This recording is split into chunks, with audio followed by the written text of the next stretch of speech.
Here we are, right outside her place.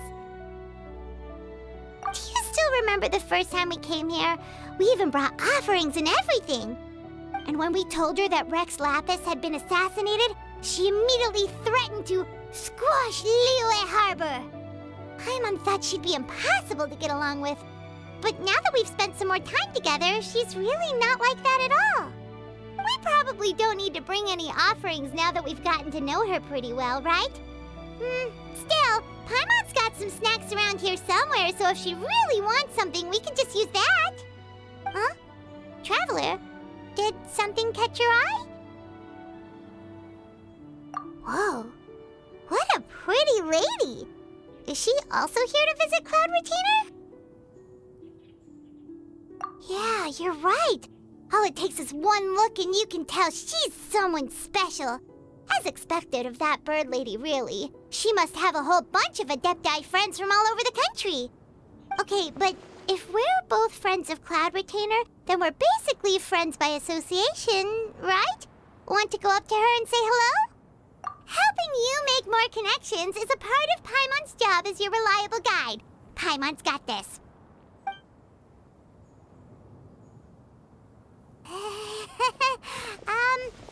Hello.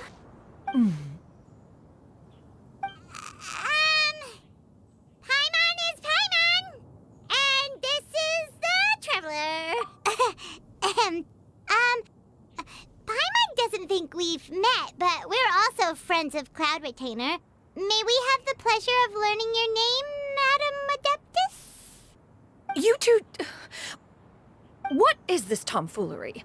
Has this shift in form so clouded your eyes that you no longer recognize one anymore? Wait, you're... Huh? You're the illuminated bird? But you look...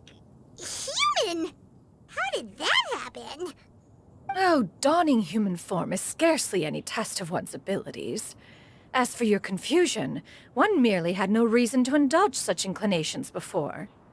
So, you're indulging now because... Well, one has made plans to pay a visit to some disciples at Liyue Harbor.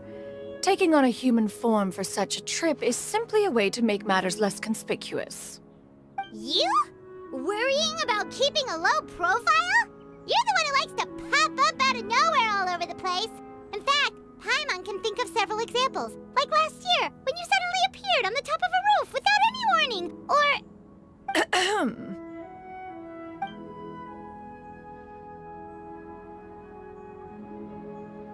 Hey, didn't we agree not to bring that up unless she asked? Oh? So you have taken care to follow the proper rules of etiquette after all. Most commendable.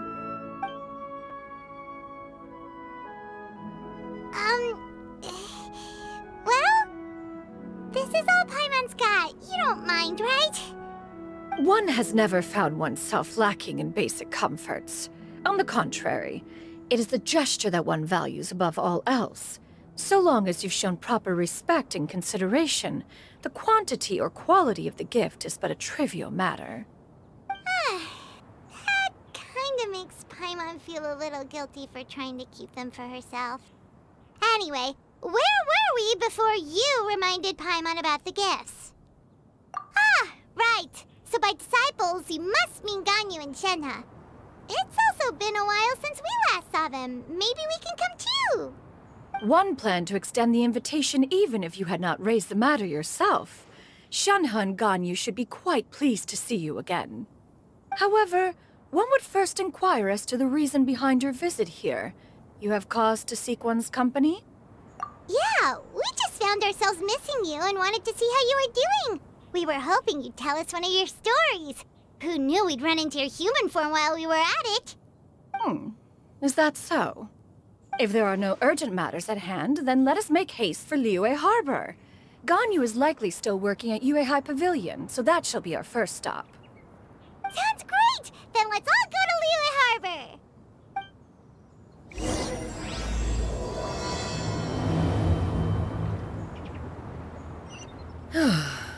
Ganyu has been quite busy with work as of late. One can count on one talon the number of times she returns to Mount Outsong each year. Xianyun has also secured employment recently. In her correspondence with me, she wrote that she shall have no need to return for the foreseeable future. Did they think one was so easily mollified?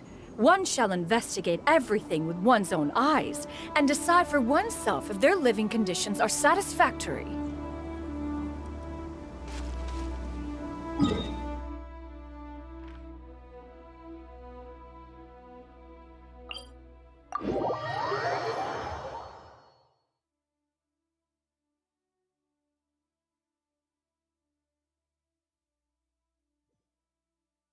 Take it easy.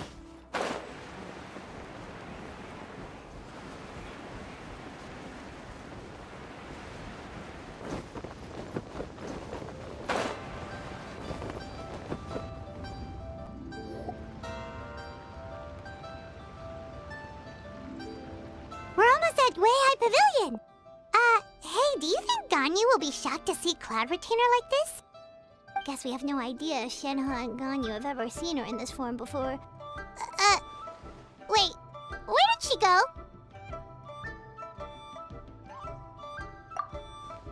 Why are you just standing there, Cloud Retainer? Quietly now. One shall stay here.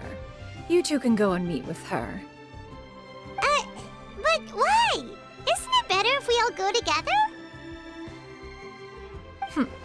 If one were to proudly proclaim one's presence, Ganyu would surely profess herself otherwise unoccupied and drop everything to attend to one's visit. One fears that would only result in her staying up all night to make up for lost time. One does not wish to trouble her. Conversing vicariously via you two shall suffice. Do remember to inquire as to her recent well-being. Again, do not mention one's presence here. Fair enough, makes sense. All right then, we'll just pass on your regards and... Cloud Retainer? Oh, busted. Is that lady someone you know, Miss Ganyu? She is indeed. I'm sorry, Huixin, but could we delay the upcoming meeting for a little bit? I believe my schedule today is quite full. Although, perhaps I could move some work to later in the evening. Oh, not to worry, Miss Ganyu. I'll make the necessary arrangements right away. Thank you, Huixin.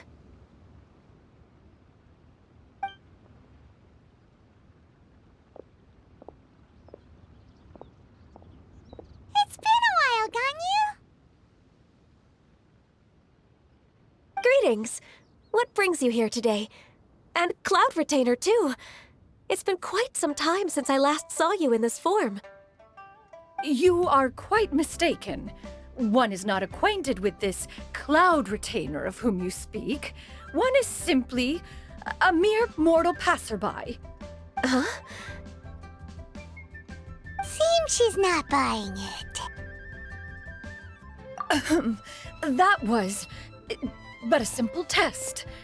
One did not expect you to be able to recognize one so easily, especially after so many years of only seeing one's other form.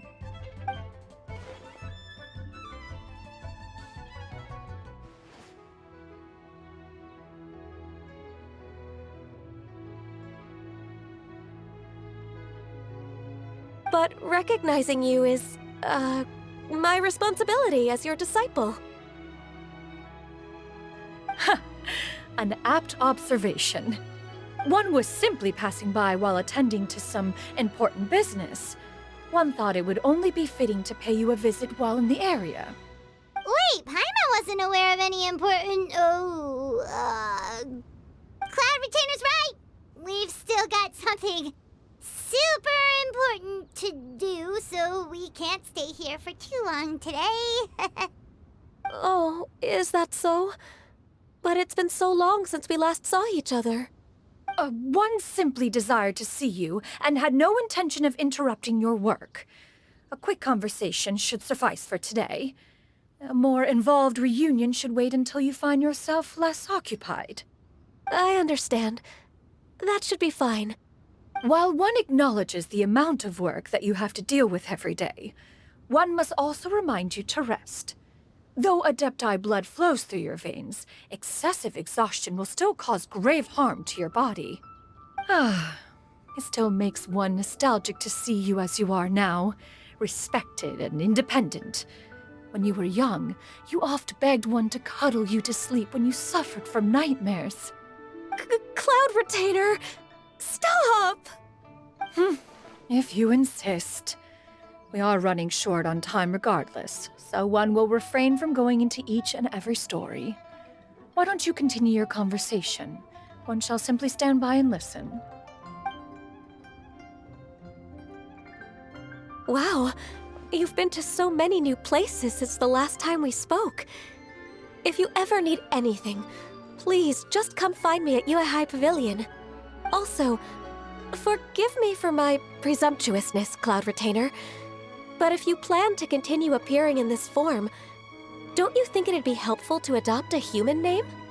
A human name? Huh. You raise a valid point. Considering the sheer extent of one's renown, Cloud Retainer is surely too recognizable as a name. You really think so?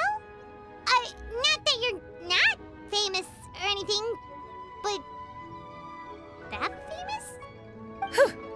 You presume to know the extent of one's illustrious achievements. One would hardly think such a thing to be possible. Nevertheless, Ganyu's advice cannot be ignored. From this point on, when in public occasions, be sure to refer to one as Xianyun. Xianyun? I assume that's a reference to the full record of Pristine Pavilion. An adeptus of years past would rise with the clouds and rest with the moon. They were enlightened and wise, free and unfettered. The writer referenced Master's name to describe her carefree and spontaneous nature. Oh, that sounds super cool! Paimon feels like only the most powerful of Adepti could rise with the clouds and rest with the moon. Actually, those lines were originally written to describe Cloud Retainer herself. Huh? Wait, so you're really that powerful? And what of it? Did you truly take one to be nothing more than a bird of bigger than average size? Not exactly. To be fair, Cloud Retainer rarely speaks of her past accomplishments. The tales of her past can only be found in ancient texts. It is said that once, a long, long time ago, there was a severe drought in Liyue. Left with no choice, many people left their homes, while others spent day and night praying to the Adepti. Although I did not live through such tragedy, simply reading about it is enough to gain a visceral understanding of all the pain and desperation during that time. On top of the drought, a noxious gas also began to spread through the land. If not for Cloud Retainer's efforts, much of Liyue would be nothing more than a barren wasteland today. The books had this to say about what happened. Upon arrival, the Adeptus borrowed the wind to retain the clouds. Immediately, the clouds gathered together, and abundant rain burst forth from the heavens. Drought and plague were both driven away, and the people were saved. Wow, that's incredible! Mortal records add embellishments to dramatize past events. One did merely what one ought, and even if one had not interceded, the other Adepti would surely have stepped in to help. Even so, you stopped an entire drought! Can you really control the weather like the book said? Oh, Paimon suddenly has a lot more respect for you. So it was Paimon's bad for calling you Illuminated Bird before. You're not too mad, are you? How laughable. A name is but a simple label we carry with us on our journey through the world. Why would one be offended by such a trivial matter? That's a relief. In that case, Paimon will continue to call you whatever feels right in the moment. Well, that is quite enough ancient history for now. Ganyu, have you had word from Shenhe? One has heard that she procured a job recently. Have you any thoughts on her workplace? And what, pray tell, of her monthly remuneration? Moreover, does she find herself overly inundated with work? Is she allowed time off during Lantern Rite? That is a lot of questions. There is no cause for concern, Cloud Retainer. I introduced Shenhe to her employer personally. Wanmin Restaurant's business has been booming recently. So, with Chef Mao being swamped with customers, and Xiangling still off and out in search of new recipes, I introduced Shenhe to staff the restaurant. I see. Most excellent indeed. One has had the pleasure of being introduced to that family. Xiangling is kind and astute, while her father is loyal and reliable. One has no cause to believe that they will make Shenhe's work difficult. Now, it is almost time to partake in the victuals of noon. One shall visit Wanmin Restaurant in person and see how Shenhe is doing. Huh? But didn't you just say that you had something important to do? Can that wait until after we've eaten? You may return to your work, Xianyun. One shall see to this matter on one's own. There will be many an occasion to dine together in the future.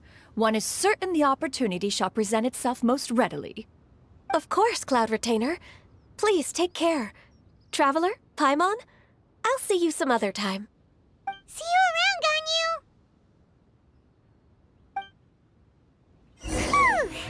Paimon was pretty quick on the uptake there, don't you think? As soon as you mentioned important business to attend to, Paimon realized that you were just looking to cut the conversation short and not take too much of Ganyu's time. Is Paimon right? No, in fact, it was not an excuse. One is indeed visiting Liyue Harbor for an important purpose. Wait, for real? The moment is not yet upon us. Still, the truth will be revealed to you in time. She really seems to be playing up the whole mysterious adeptus thing right now. Is it because we just heard that cool story about her powers?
You get what I'm saying, right?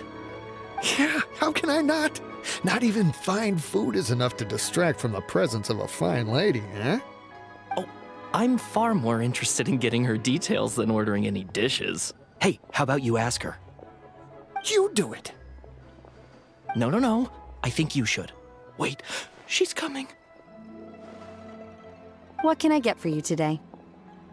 Greetings, miss. I was just wondering if you'd be willing to... What would you like to order? 2 servings of more meat to go. Good chat. Bye.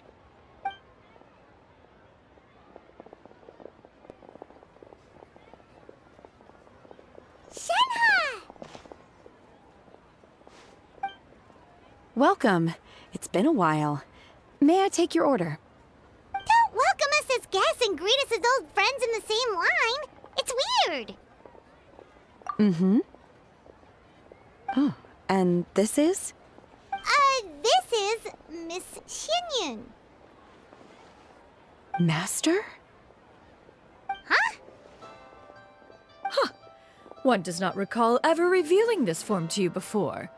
How were you able to ascertain one's true identity with such ease? I've trained and lived with Master for more than 10 years.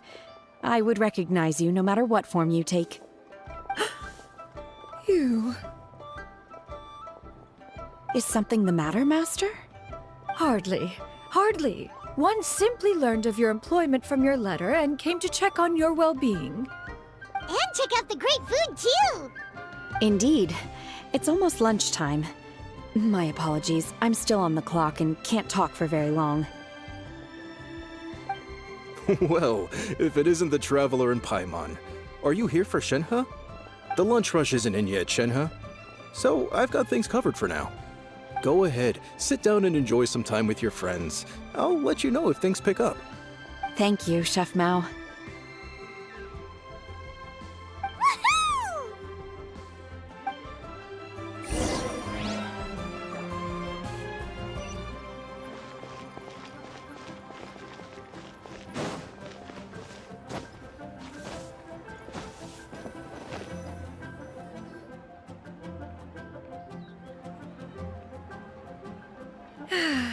It is just as one expected. The owner of Wanmin Restaurant is indeed a most reasonable and accommodating human. Still, the work here entails dealing with quite a varied group of people. Has this been difficult for you, Shenhe? It's been manageable so far. I sometimes run into strange people, but I have figured out a way to deal with them. Seems like you've been making progress.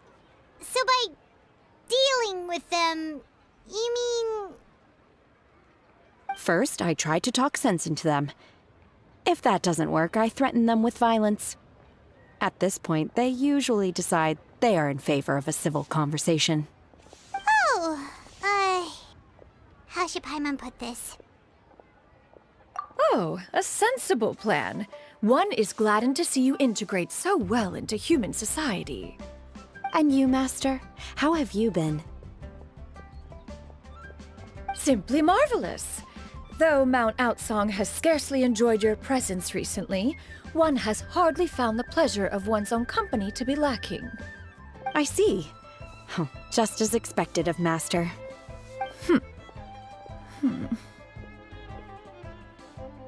I have missed Master quite a bit too. Even though work has been busy lately, I've already had a conversation with Chef Mao about taking some time off soon to visit Master. Oh, you did? Do make note of such matters in your letters in the future. There's hardly a need to keep one in suspense. Whoa, her mood shot up just like that. By the way, Master, since you are in Liyue Harbor, have you had the chance to visit Ganyu? Indeed. She is similarly preoccupied with her work.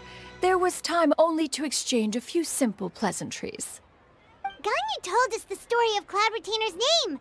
It was amazing. We never knew how powerful she was before. I see. In that case, allow me to also share a story about Master's past. Oh? Is that a problem, Master? I believe this to be a good topic of conversation. No, not a problem. One was simply caught off guard. But no matter. Please, proceed. One is most curious to see how much of one's own conversational prowess you possess. Master once participated in a race against Mooncarver. After Mooncarver lost, he insisted that Master's ability to fly gave her a natural edge in such a contest. In response, Master agreed to forego flying in return for being able to use one of her devices in the race. Mooncarver accepted, only to find Master with a brand new device on the day of the contest. Huh, what kind of device was it? It was a mechanical vehicle made out of iron. What was it called again? Oh, an electro-powered bicycle? Oh, you refer to the bicyclical Thunder Flashmobile. One spent 49 days conceptualizing and crafting it. It need only be infused with adeptal energy, and it can cover thousands of miles in one day. Oh, it boggles the mind why Mooncarver ever supposed he might best me in a contest of locomotion. Though he sprinted with all his might, he could barely keep up. Alas, the one flaw of my mechanism lay in its weakness against mountainous terrain. One was thwarted mere seconds from victory when it was thrown off course and failed to make it across the final stretch. Truly a most unfortunate turn of events. Anyway, do go on, Shenhe. Master, that was the end of that story. Is that so? Huh. With you gone, one has seldom felt the desire to call upon those old fossils for another contest. What is a race without spectators, after all? Have you been lonely, Master? Lonely? Huh. At one's age, entire human generations come and go in the blink of an eye.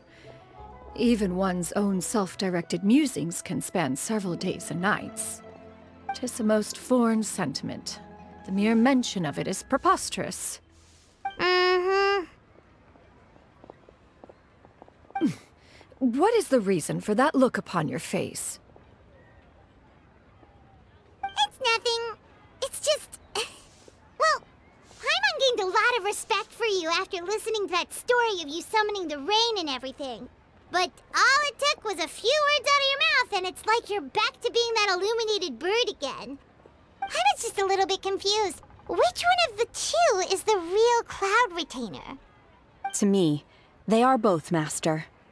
One is the master that's widely revered by the people, while the other is the master that I respect and adore. Huh. One finds oneself exalted yet again with sweet words of praise and flattery of a most extravagant nature. You chose to exalt one with your words, yet you refuse to grace Mount Outsong with your presence for any extended period of time.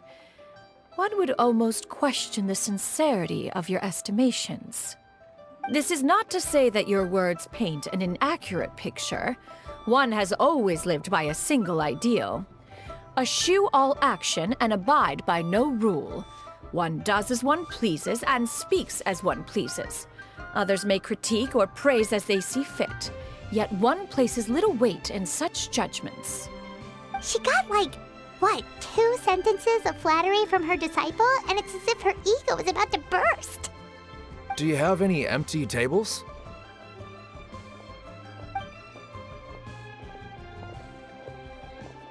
Hey there, could we get another fish stew?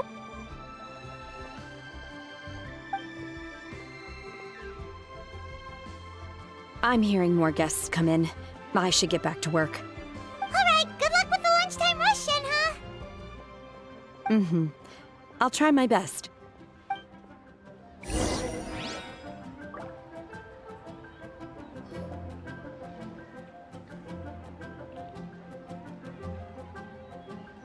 So much yummy food! Paimon's gonna feast!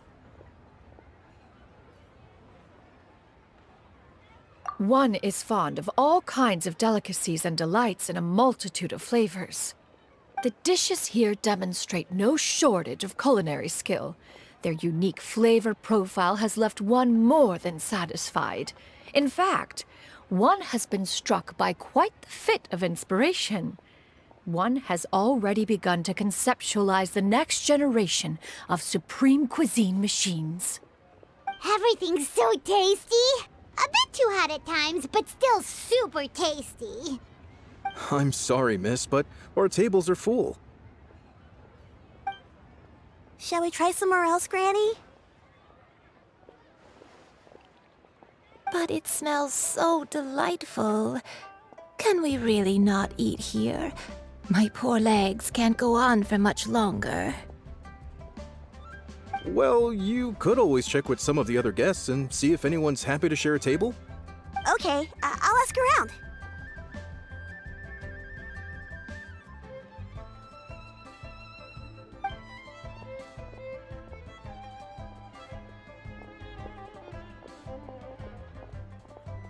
Excuse me.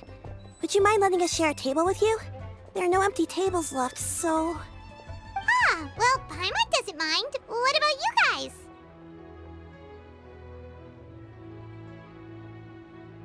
Great! Thanks so much. My name is Xianyun, and this is my granny, Yuendai. Granny? Yep. Is there something wrong with that?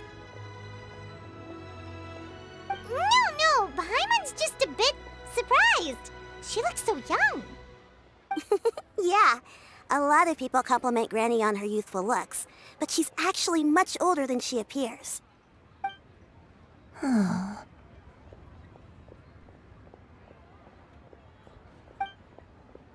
Granny, why don't you take a seat? Come on, it's not polite to stare. Huh. Have we met before? No. 'Tis a fated meeting, then. Please, take a seat. What would you like to eat, Granny? I can order for you. I want braised earthworms. They always pop up out of the ground after a rainstorm.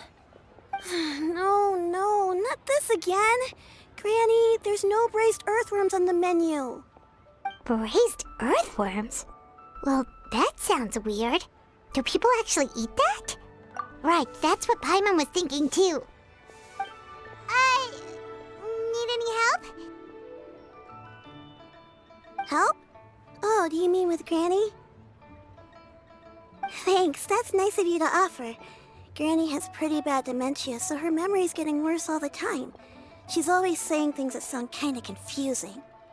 Actually, her memory's been bad ever since I was little. But it's gotten so bad lately that I even have to remind her who I am every morning. They died young. It's just me and Granny now.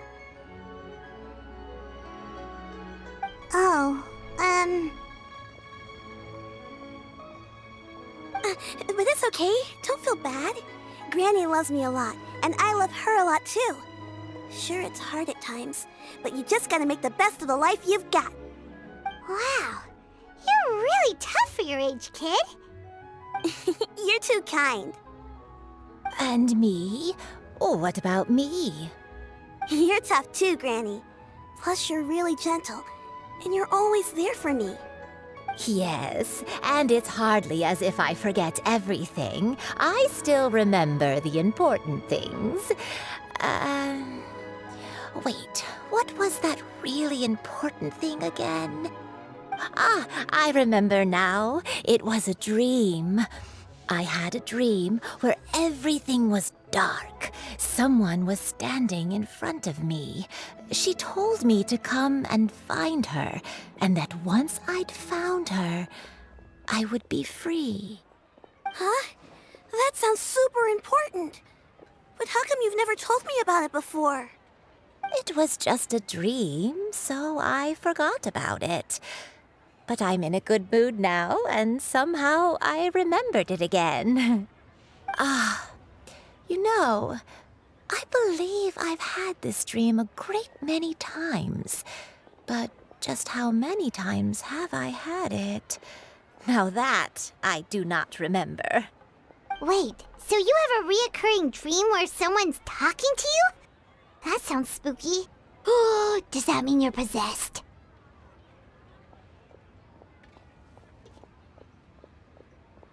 Unlikely. Her eyes are clear, and her breathing remains calm and level. One sees no signs of possession. Are you sure? Who do you take me for? Is one not an adept? Am I not an expert? You're right. Paimon almost forgot you're the expert. In that case, do you still remember what the person in your dreams looked like, Granny? Not anymore. Although, I have a sense that she looked rather like me. But not as I am now. My younger self. A younger version of Granny? This is just getting weirder and weirder. What is going on here? As one said, fate must have brought us together.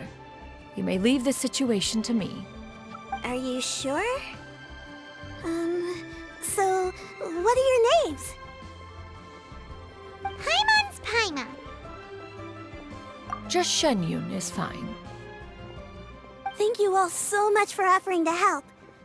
But first, I'm sorry for asking, but, how do you want us to pay you back? Oh, we don't need any payment for this. Thank you so much. You're welcome. But Miss Xianyun, what exactly can we do to help out this granny? All we have to go off is that dream. Where do we start? That is elementary. Since her dreams portray her younger self, then we shall retrace the steps of her youth. Once we have revisited those places, her memories will likely return. Sounds like a plan. So, Granny, do you remember which places you went to when you were young? Why, of course I do. The heavens above, the earth below, the wispy clouds, and the emerald mountain streams. Okay, taking that as a no. I might have an idea. Once, when I was really little, my dad told me that Granny used to be a martial artist heroine who saved loads of people from a disaster.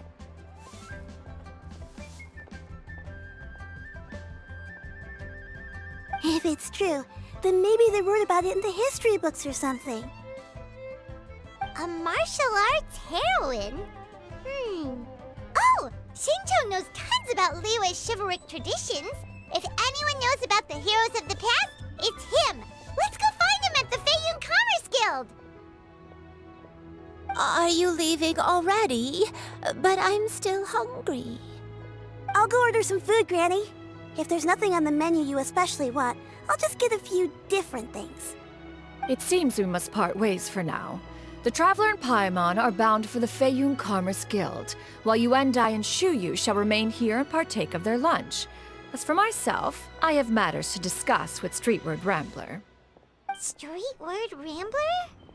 Oh, you mean Madam Ping! Precisely. Let us meet at Yujing Terrace once you are ready.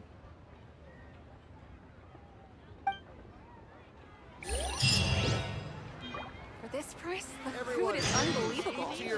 Always wanted to try this place.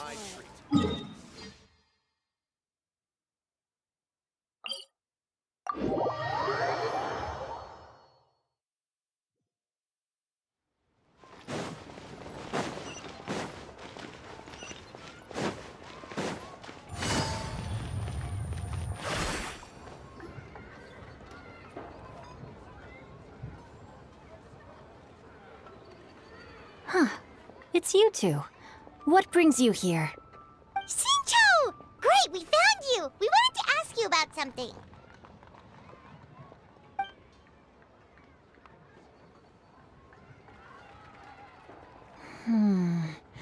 That's not a whole lot of information to go off of.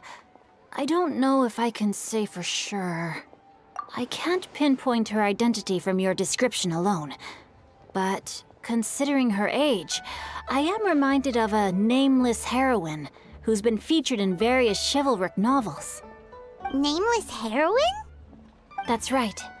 The novels often speak of a great drought from 50 years ago. As the people suffered, a nameless heroine appeared and began to clear away evil spirits and bandit camps. The people idolized her, but never learned her name. All they knew was that she always acted alone. Later, though, she supposedly fell in love with a similarly noble-minded exorcist from Mount Tianheng.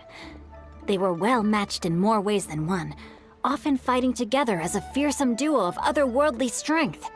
After the drought ended, the heroine and the exorcist left the public eye and began living a reclusive life in the mountains. All that remained were tales of her incredible accomplishments. The way this nameless heroine faded from fame into obscurity later in life is not too dissimilar from Miss Yuendai. I hope that's somewhat helpful. Thanks a lot, Shincho. We knew it'd be worth talking to you. It's nothing at all. Just something I came across while reading. I did do a bit of extra research on her story, but it was just out of personal curiosity. Well, Paimon still thinks that's super cool. Oh, wait, Shincho, if you've read up on her, do you know of any places often associated with her? Let me think. In the novels, the nameless heroine always appeared near one of 3 places. Wangshu Inn, the area just north of Jueyun Karst, and Qingyun Peak. Perhaps the real-life heroine who inspired the character was also often seen near those 3 places. That would explain why those locations appear in the various novels written about her. You're welcome. To be honest, I found some parts of the story confusing when I first came across it. If Miss Yuendai was indeed the original inspiration for the character, she may just be able to help me put the pieces together. It's rare for a chivalric hero to fade into obscurity during their lifetime, even after retiring from the public eye. But no one ever saw or heard from the nameless heroine again. There were even rumors that she became extremely ill. I've never understood why someone would go to such lengths to erase themselves from public memory. It's almost as if she was trying to hide from something. There's probably far more to the story than what's been written. We'll be sure to tell you if we manage to uncover the truth. That's a deal. Perhaps, behind the truth of it all, there lies a story more fantastical than any work of fiction. Paimon feels like we just learned so much from Xingqiu. A drought, a nameless heroine, a life of seclusion. Wait, why does the story sound super familiar? Oh, right! There's a drought in this story, too! Xingqiu, are droughts super common in Liyue or something? Well, they used to be. But people have long since developed methods to prevent them, like by cultivating the soil or digging canals. So while droughts do happen from time to time, they are rarely regarded as true disasters. The drought 50 years ago is probably one of the worst we've had in the last several centuries. The crops withered, the streams ran dry, and the monsters in the mountains became rabid and agitated. Countless caravans were attacked, and people who lost their homes came together to form bandit groups. What started as a natural disaster soon became a human tragedy as well. That sounds awful. Yeah, and that's exactly why the nameless heroine was so beloved. She must have been someone of true integrity, to do so much for the people while asking nothing in return. Still, as terrible as that drought was, it was nothing compared to the truly calamitous disasters that befell this land in ancient times. They say that back in those days, disasters were both more severe and more common. Only the strongest of adepti could hope to dispel the ruin and devastation. Do you have any other questions? We're good for now. We're just going to head back and meet up with Miss Xianyun and the others again. Paimon hopes that Granny Yuendai will be able to remember more of her past. She used to be a great hero who saved many people. So sad that she can't recall any of it. Anyway, we'll be off now. See you some other time, Xingqiu. Thank you so much for your help. It's no problem at all. Safe travels.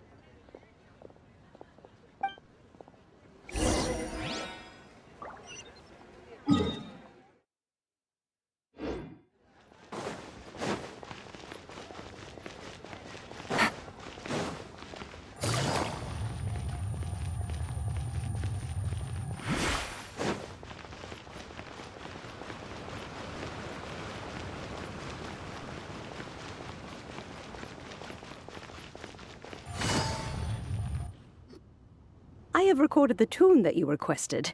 I hope it will be of help to you. Oh, thank you.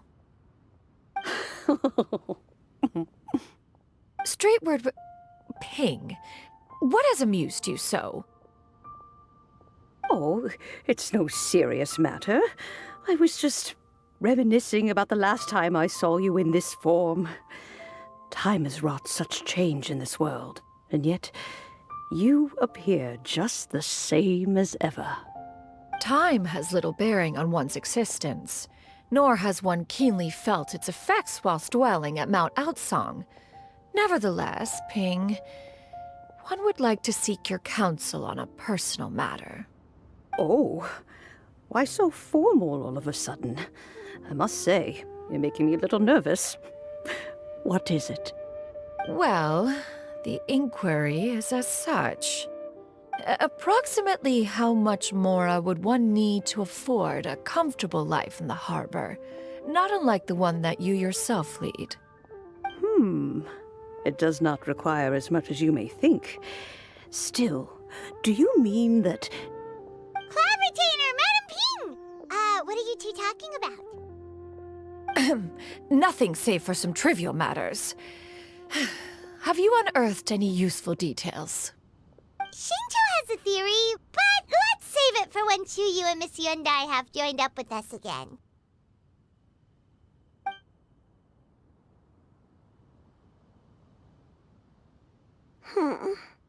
Do not be troubled, young lady. Here, have some tea. Thank you so much. What do you think, Chuyu? Does it match up with what you know of your granny? According to the story, the nameless heroine eventually fell in love with an exorcist from Mount Tianheng. Maybe that's my grandpa. I don't have many memories of him, but there was this one time I found a box in our attic full of a bunch of weird sigils. I think so too. Granny might remember something once she's returned to a familiar place. What marvelous tea. I can taste the dew's sweetness in this cup. It's as if I was taking a stroll in the mountains, thoroughly one with nature and at peace. Is that so? Then please drink as much as you like. There's no need to hurry. At our age, it's always nice to slow down and take the time to appreciate pleasant conversation among friends. Thank you. Okay, since we have the time, can I ask you something? Sure thing. What would you like to know? I have a secret I want to tell you. Let's go talk over there.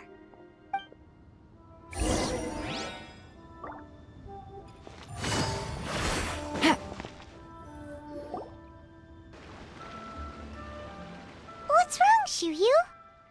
Well, I've been kind of meaning to ask ever since we started talking in the restaurant, but are you guys all adepti in disguise? Oh! About that. Well, you guys just seem super special. Plus, I think I might have heard Miss Xianyun call herself an adeptus. Oh, must have been a slip of the tongue. Xianyun, since you were the one who, misspoke, maybe you can explain to Chuyu here what you really meant by that. One is indeed an adeptus. Is that of some concern to you? Huh? I knew it. Well, one time when I was a little kid, I saw a pure white illuminated crane.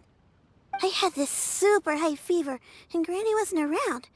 I was feeling all icky and gross.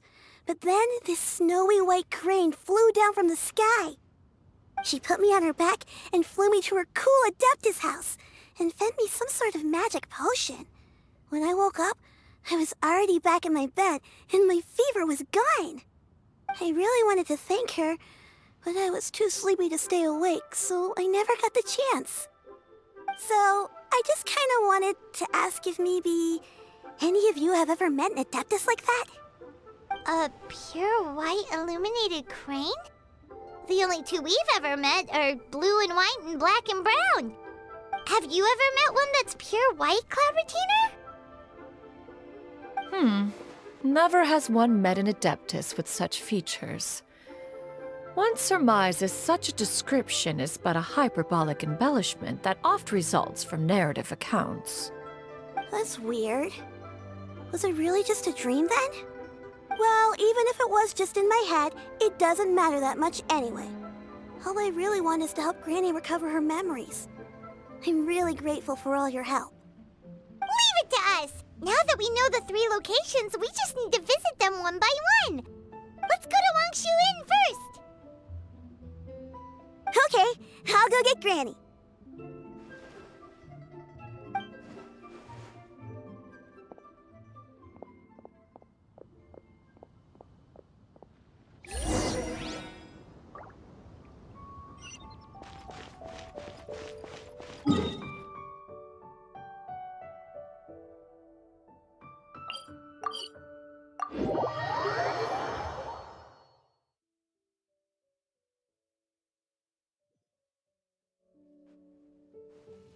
Wangshu Inn.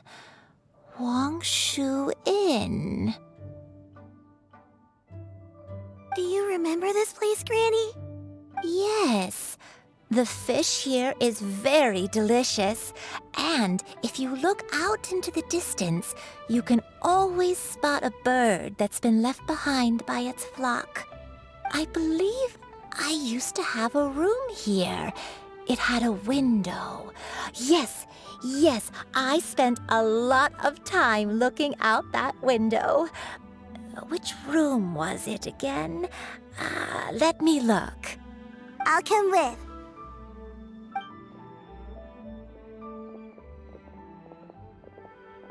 Paimon's still having some trouble understanding what she's talking about, but if she's so familiar with this place, that must mean she lived here, right? Wait, huh? Whoa! Shao! What are you doing here all of a sudden? You scared the living daylights out of Paimon! I sensed a non-human presence and decided to come take a look. If you're here, then there's likely no trouble afoot. I suppose there's no cause for concern. It's been a while, Cloud Retainer. I see you have returned to your previous form. I have indeed. I fought alongside her in this form on many occasions during the Archon War. Oh, wow! What was she like during the war? Oh, wait, let Paimon take a guess. Was it anything like this?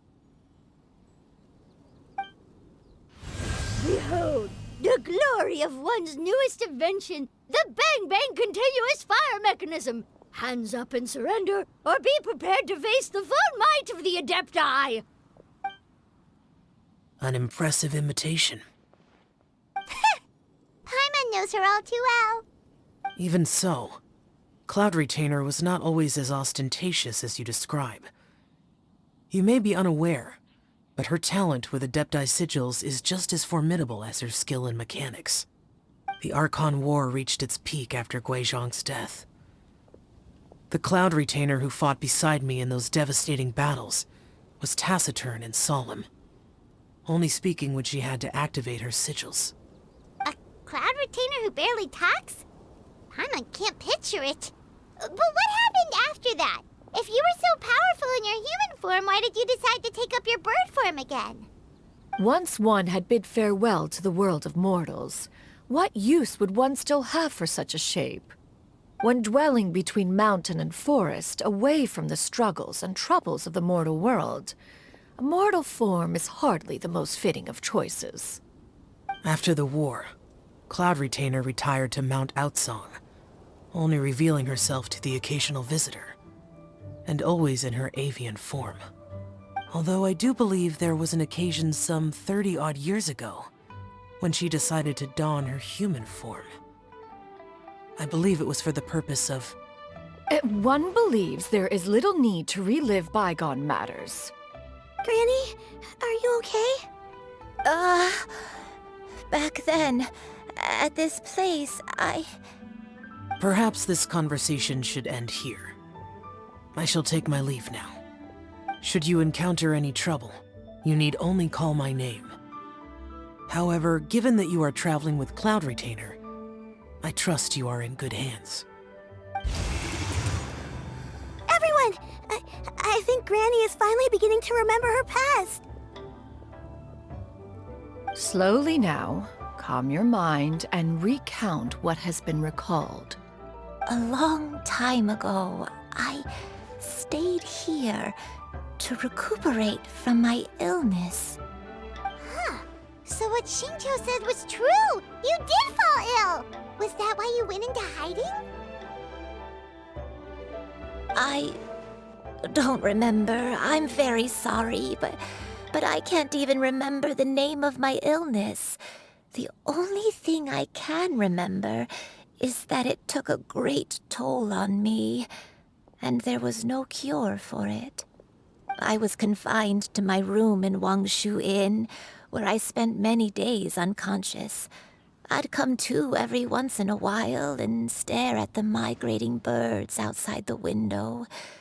It was a solemn sight. I remember crying, but I'm not even sure I knew why. One day, I met a traveling merchant. Upon hearing of my illness, he sold me a bottle of soul-revitalizing tea pills.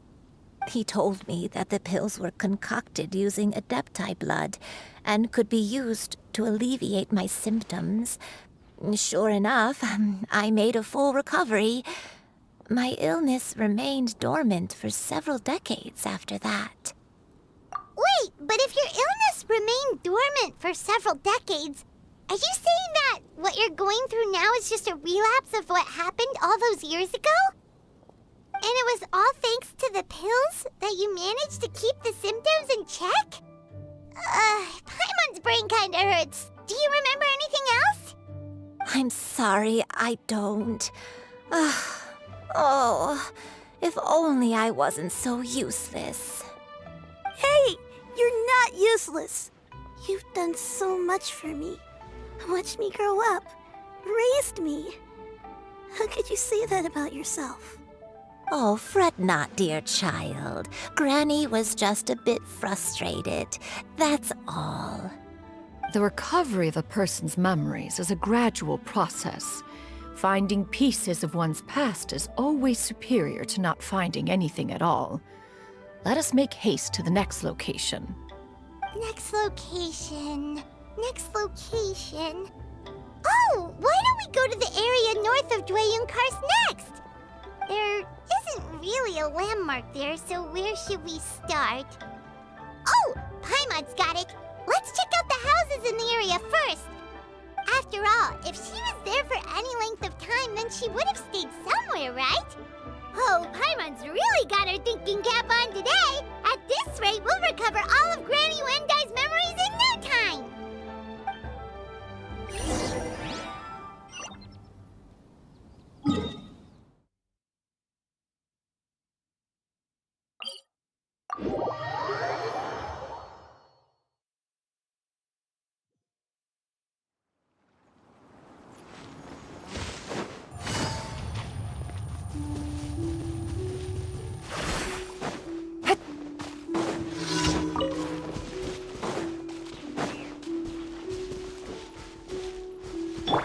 Not now.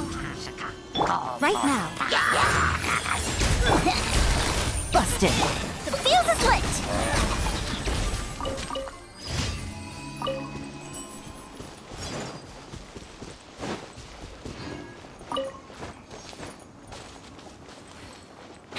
Whoa, why are there so many treasure hoarders here? Guess it's time to round up some bad guys. Emerge. Right now.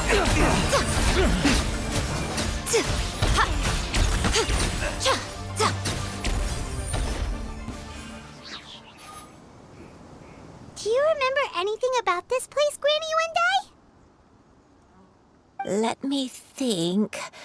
I feel like I've been here before, but I don't think I stayed here too long. I might have just rested here briefly before continuing on my way. Got it. That's okay. There are still plenty of other places we can check. Wait a second. If I remember correctly, I believe I brought...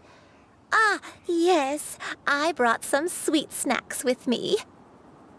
Go on, take some. You need to eat a lot if you want to grow big and strong. Oh, thank you. Then Paimon will help herself.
chest full of valuables and a trove of potential clues.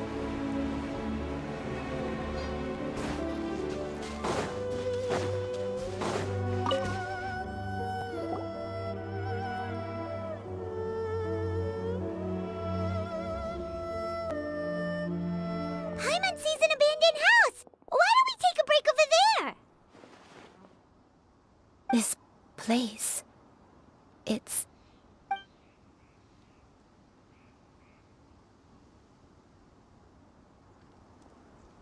Did you remember something, Granny? I remember. Xianyun. This is where your father was born. It was a moonless night.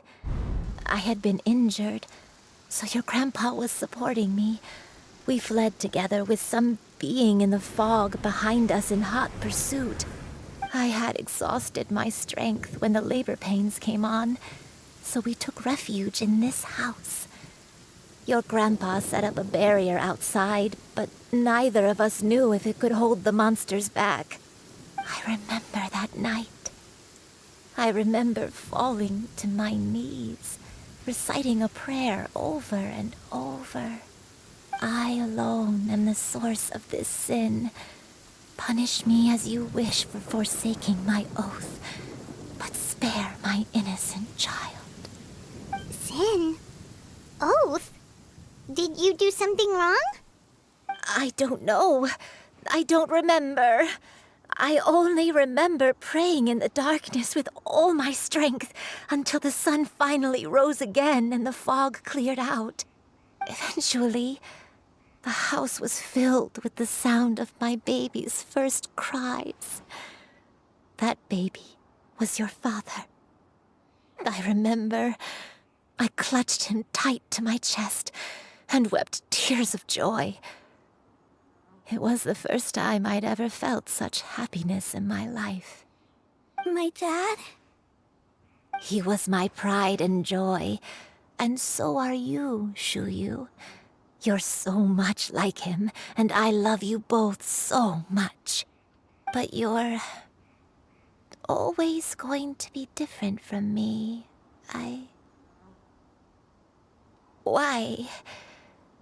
Just what did I do? I don't care what you might have done, Granny. You'll always be the person I love more than anything. You're too sweet, Xianyun. I'm lucky to have you with me. If not for you, I would not have had the courage to come here, to try to remember what I had forgotten. All right, let's not stand around any longer. There's one place left, yes? Let's go take a look. If one recalls correctly, the next place should be Xianyun Peak. Yuandai, how fares your health? I may be a bit slow, but I'll do my best to keep up. I'm sorry to keep everyone waiting. Climb on. I shall carry you to the top. Oh, such lightness of weight. All those who grow old grow frail in the end, do they not? First, you lose your memory, then your health. Eventually, you end up losing everything. My only wish is to depart this world with a lucid mind, to free myself of this torment and the burden it places upon others. Fret not. You have my aid in this endeavor.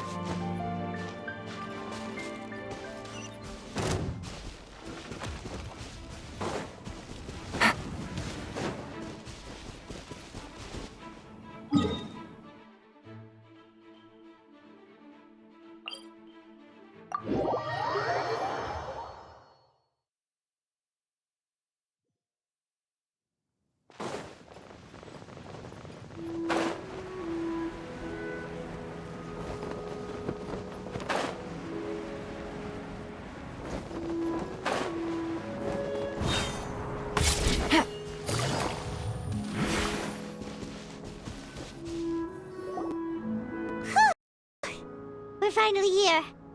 Does this place feel familiar to you, Granny Yuandai? Let me see.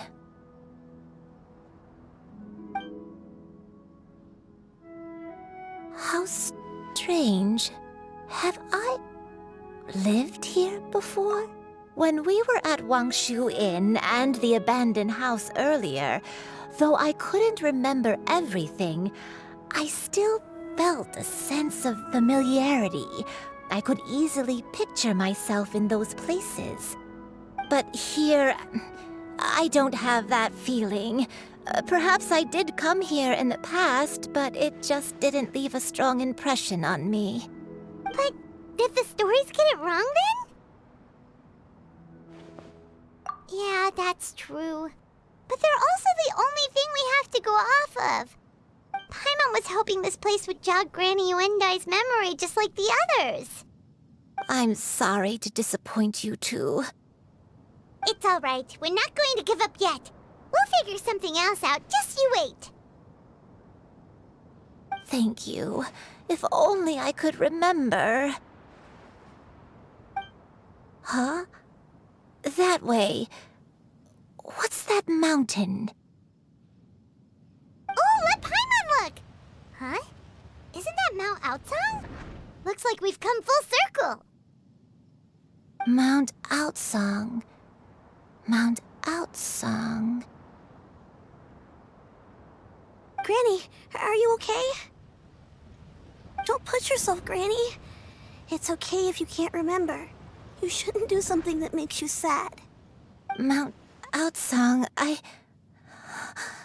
What am I really? Mount Outsong holds some familiarity to you? It does, but I can't go back. Are you feeling unwell? My head, it feels all heavy and dizzy. What is wrong with me? Cloud, Miss Xianyun, is there anything you can do? Let us go to Mount Outsong. But... Fret not, all will be well. You and I, you have already given more than enough to the pursuit of this endeavor. You may leave the rest to me. I've prepared something that can aid you in suppressing the fear in your heart and restoring your lost memories. It currently resides at Mount Outsong. Wait, really? When did you do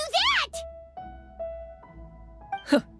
I never leave anything to chance. All will reveal itself when we arrive.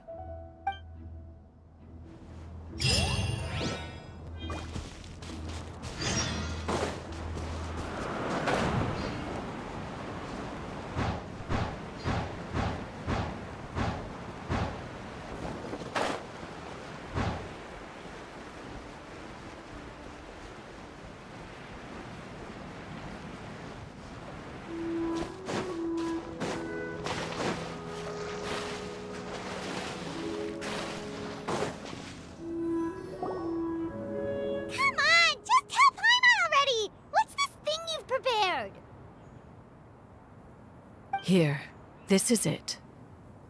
Huh? But isn't this the mechanism that you were tinkering with when we first got here? Oh, is it another invention of yours? Precisely. A recent one at that. I am most pleased with the result. I call it the Suspensus Somnium mechanism. It periodically releases a soft breeze, which when paired with a gentle adeptal tune, can help the listener subconsciously relax and even enter a semi-hypnotic state. Soothing agitation and anxiety, relieving exhaustion and insomnia, its potential uses are numerous indeed. And of course, it can also aid in the recovery of lost memories. Whoa, what a cool gadget! But if you had it all along, why did you keep it to yourself until just now? We could have come to Mount Outsong right off the bat and saved time on a lot of floating. How preposterous. Had Yuendai not recalled much of her past through her own efforts, the device would have nothing to draw upon. We Adepti can only help those who first resolve to help themselves. Had she lacked such determination and strength of character, one would have little to offer in way of assistance. Paimon thinks she gets it now. Hey, what's that other thing? As previously mentioned, a gentle adeptal tune is required to take full advantage of the mechanism. One secured such a tune from Streetward Rambler. Only with her melodies can the mechanism reach its peak power. Whoa, Paimon can feel what you mean! Paimon's body feels light as a feather. It's as if she's lying down on a warm patch of grass after a super satisfying meal.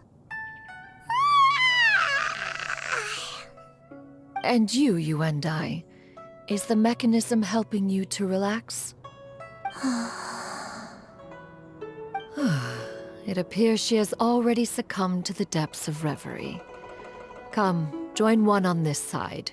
We shall give her some time to herself.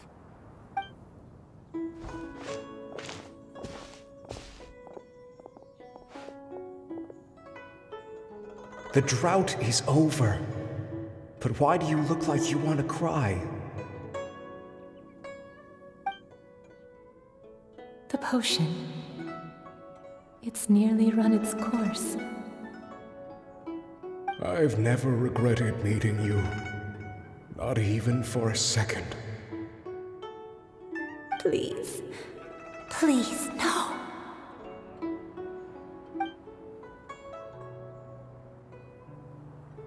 Have you forgotten? This is the world you left behind. One of gentle breeze and morning dew, perfectly straddled betwixt the realms of heaven and earth. This is your home. This is where you belong. You should have never left. The you of the past, the me from not that long ago, we should have never.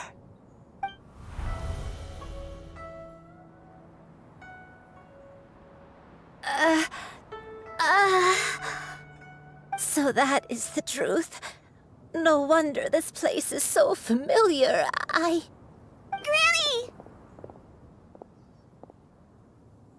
Granny, are you okay? Cloud Retainer. Your memories have returned? Wait, did you just call her by her full name? Does that mean you already knew each other? Yes. I now remember everything. Everything. Granny, please don't cry. I'm here. I'm here. Oh, don't worry, my dear child. Granny is fine. I'm so sorry, everyone. You've gone to so much trouble on my behalf. It's all come back to me now. The most important thing that I had forgotten was the truth of what I once was. One can sense the guilt that now plagues your conscience. Reclaiming a truth long buried is sure to come with a myriad of complex emotions. Perhaps one should recount the story on your behalf while you compose yourself. No, it's okay. Now that I've remembered, I must face my memories head on. Shuyu, everyone, I cannot thank you enough for all your help. I'm ready to tell you my story, if you're willing to listen. Please, Granny, don't force yourself. What happened in the past doesn't matter. I love you more than anything. Nothing you say can change that. I know, dear child. My feelings for you are exactly the same. It is for this reason that you deserve to know the truth. Some time ago, I made a terrible mistake. One for which I could never atone. Is this the sin that you mentioned in Xianyun Karst? What happened? I am, in truth, not a human being. My real form, one that I held for centuries, was that of a wild crane. I spent many, many years living on Mount Outsong, bathing in the soft breeze and drinking the sweet dew of the mountains. At some point, I somehow gained wisdom and sentience, the Lord of the Mountain, Cloud Retainer, became aware of my existence and began to share many stories with me. She even passed on the secret of cultivation to me. Though she never took me on as a formal disciple, I always saw her as my master. Whenever she took out her tools to work on mechanisms or new inventions, I would also stand next to her and watch. I even contemplated completing my training and becoming an adeptus in my own right. I followed her teachings, and time gradually passed us by. Until that fateful day 50 years ago. 50 years ago? That's right. Master regaled me with many stories of her past deeds. From them, I learned how she had saved people from a similar crisis in the past. She was the one I looked up to the most.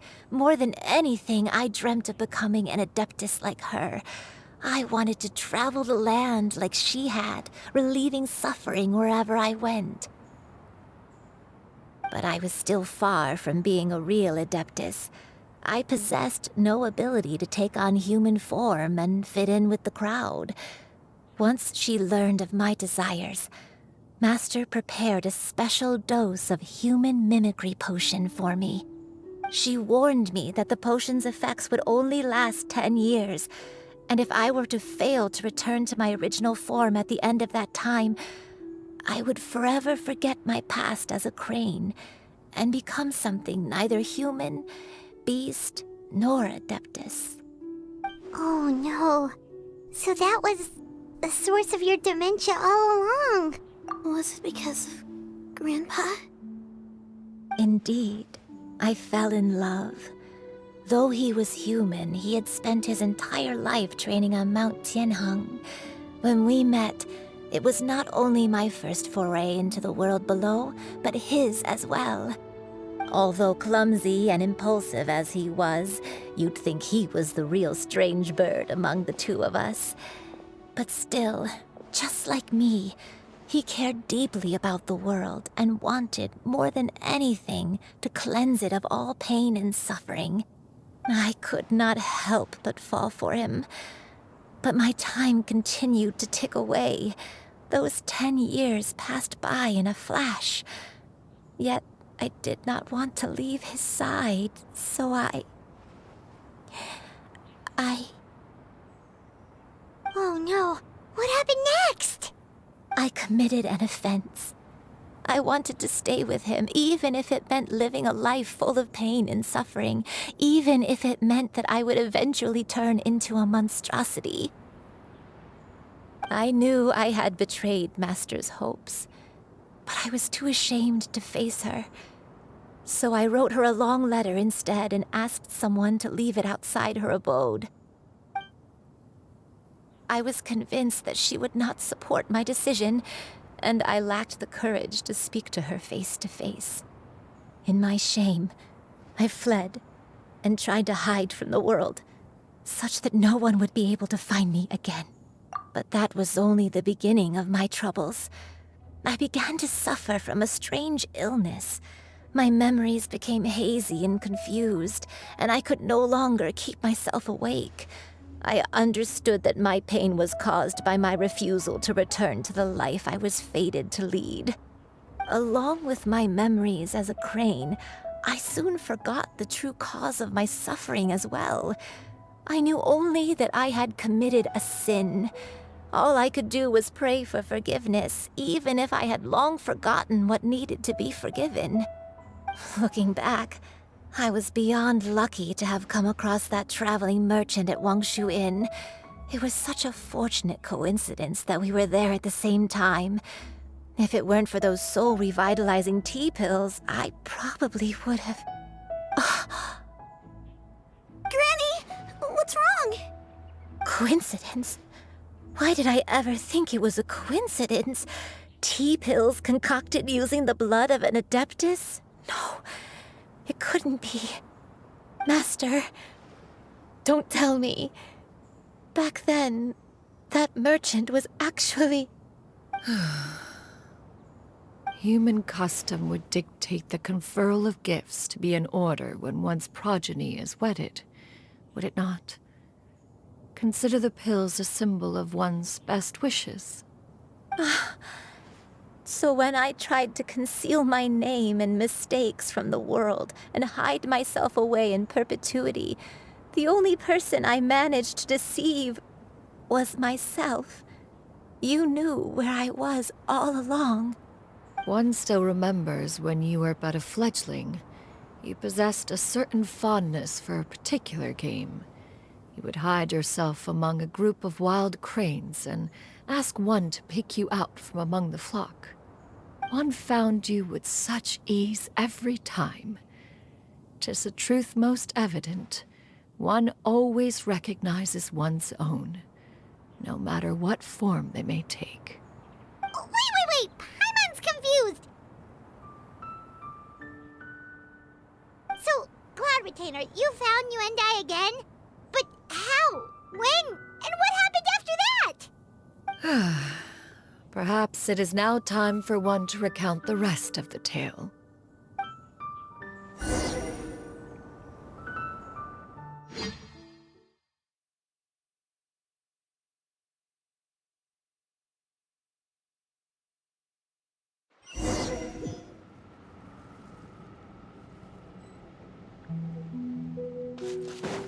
One was furious upon receiving your letter. Seized with anger, one set out to bring you to your senses.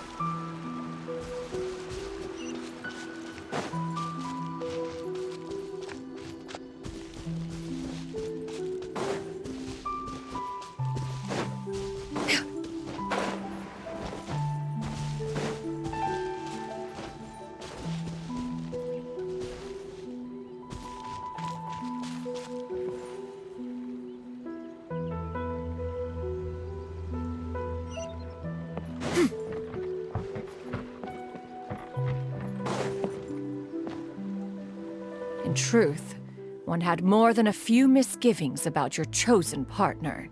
As an exorcist, his talent was lacking. One could hardly say his skill with sigils was any better.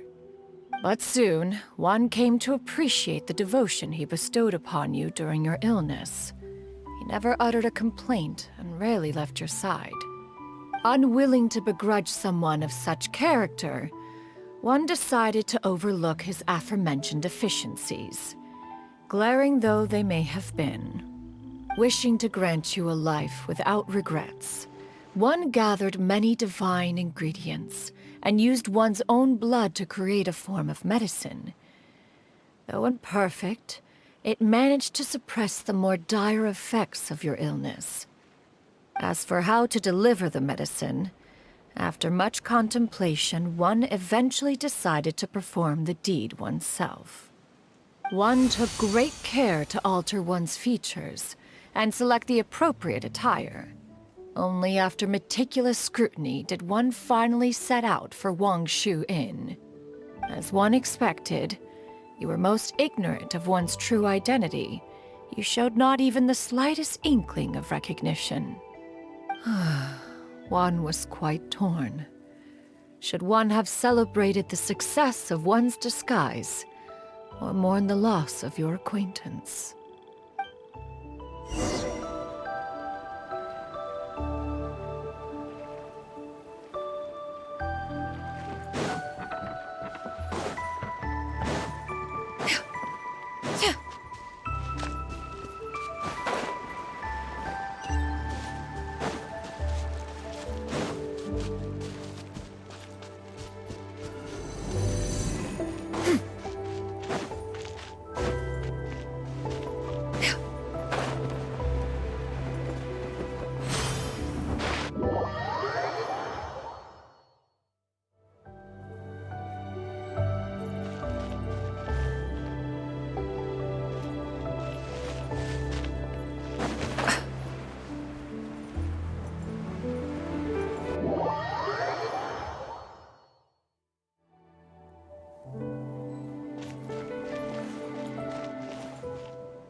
Nevertheless, one would speak to you about another matter, if you are amenable, even considering your loss of memory.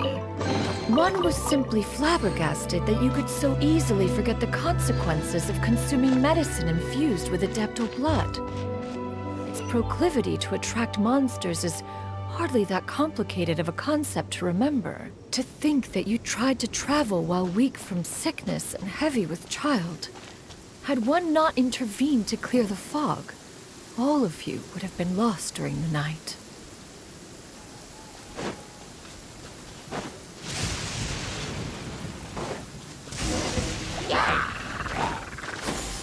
Skyward! Yeah! Skyward! Yeah!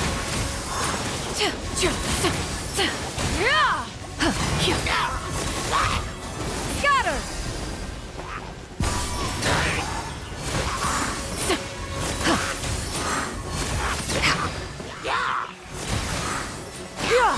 Scatter!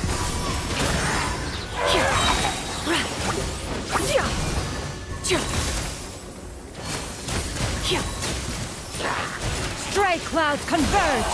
Yeah! Skyward! Scatter!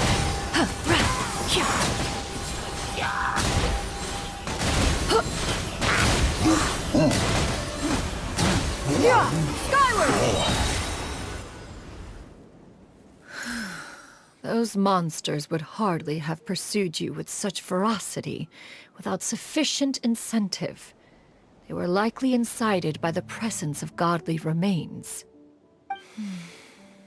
Said godly remains, in turn, were likely drawn to the trace of one scent on your body. One was, after all, an active participant in the Archon War. Some of the gods were likely shattered by contraptions of one's very making. In the end, one was relieved to see you endure through the night. At the break of dawn, one heard an infant's cry pierce through the air, and one saw you carefully cradle the child to your chest. Although certain mortal matters remain foreign to me, one could not help but be moved by your joy. To see you happy, that was more than enough.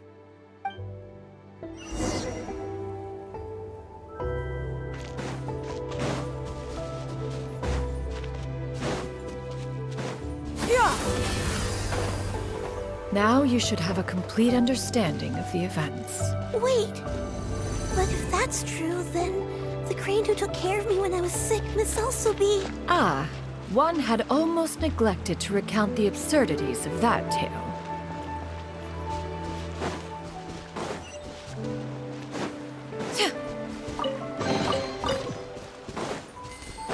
Yeah! Skyward!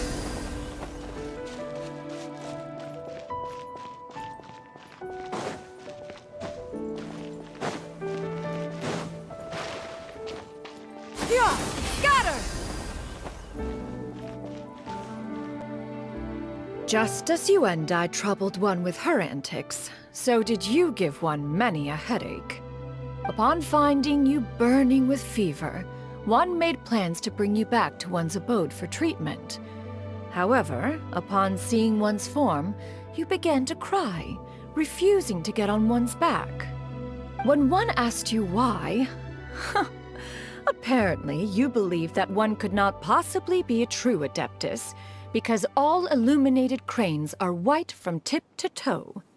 One had no choice but to apply powder to one's body to conceal the variegated nature of one's appearance. You became more than amenable enough when one stood before you devoid of any other coloring. It bears mentioning, however, that as a crane, Yuendai was nearly entirely pure white in color. Though you had never encountered her in that form, you still recognize the essence of her being. Perhaps fate brought you two together in more ways than one.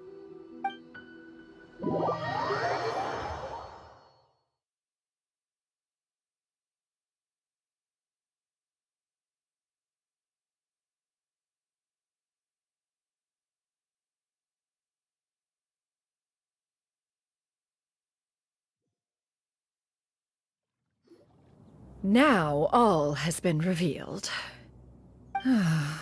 One owes you an apology, Yuan Dai. One recognized you upon your very entrance into Wanmin restaurant. One has always viewed you as a disciple of equal standing with Ganyu and Shenhe. Indeed, one wished to bring your story to a satisfactory end with this visit to Liyue Harbor. Still, one could not reveal your identity right away.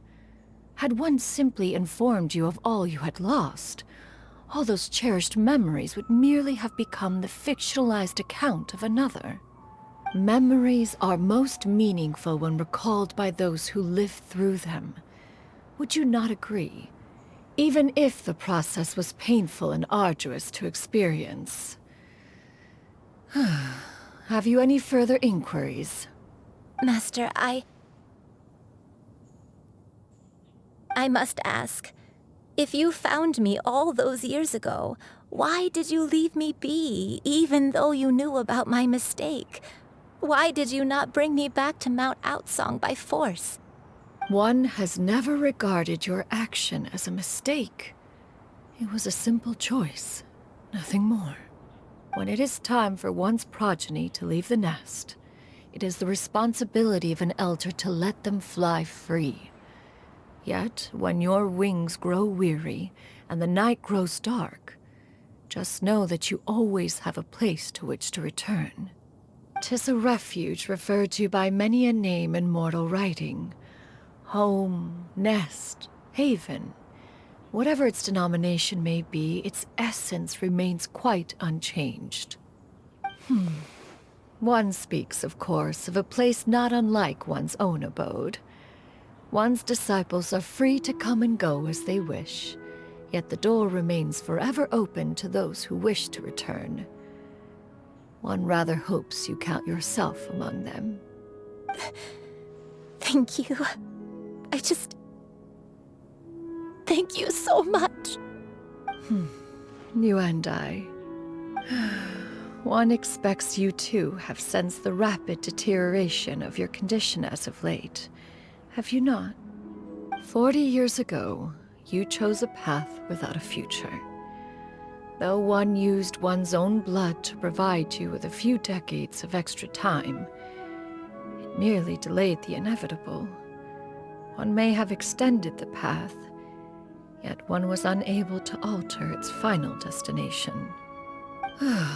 Even the power of an adeptus has its limits.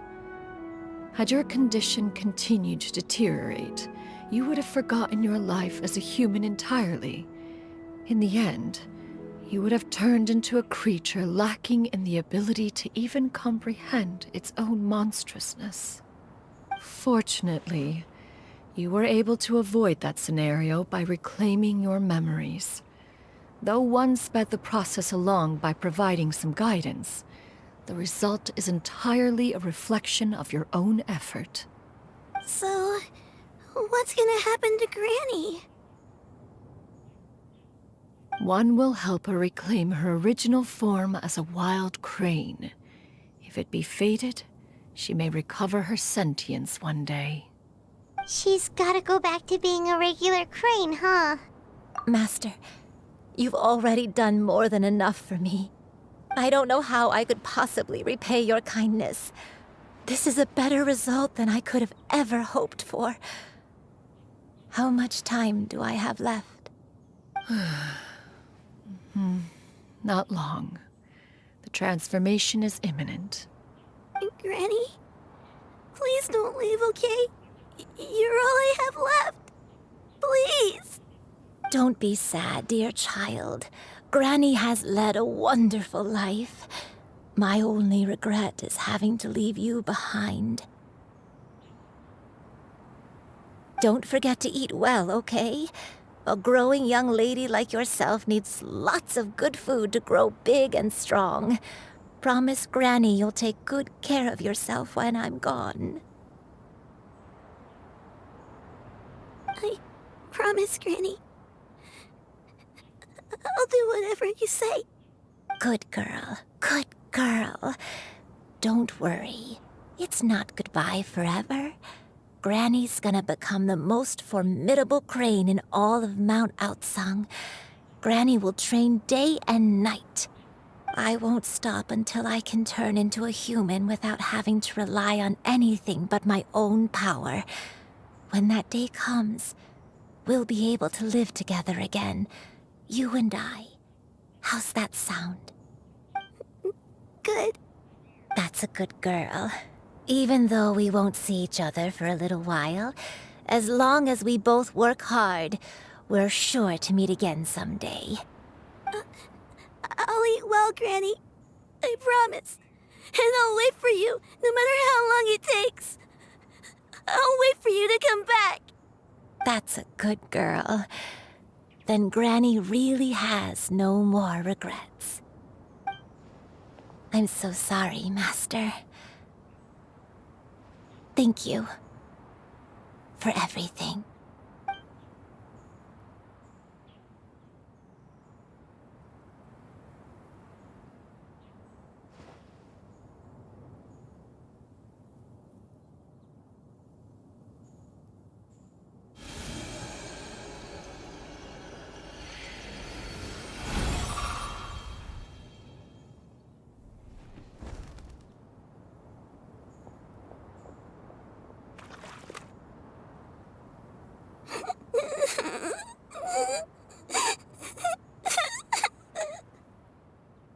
Xianyun.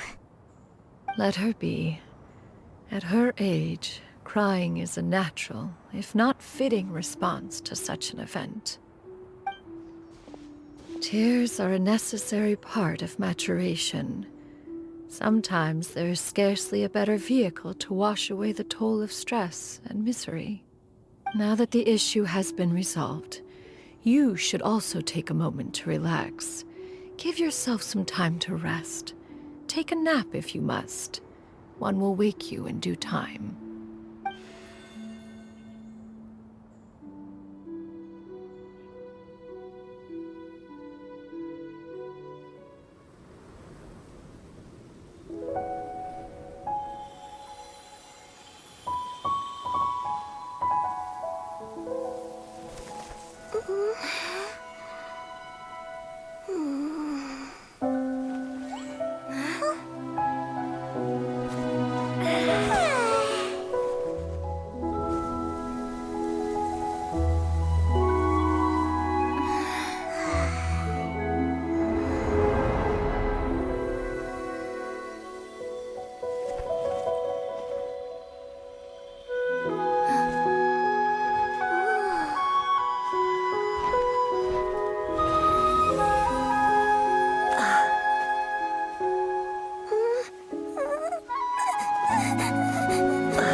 Believed we would see each other again, that our days of separation would finally end, and all my troubles would be behind me.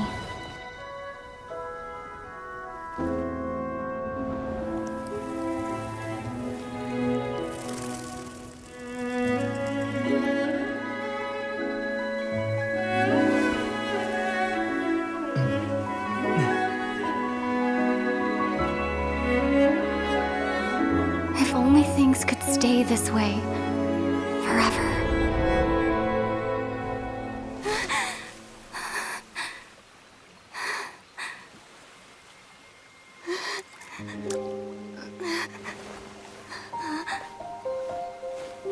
A nightmare?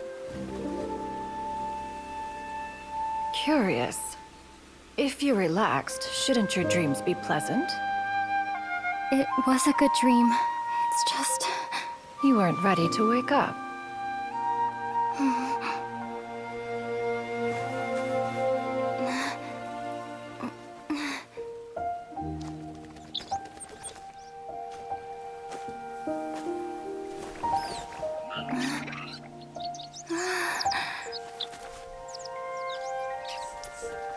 eloquent as one may be, words of comfort are not one's strong suit.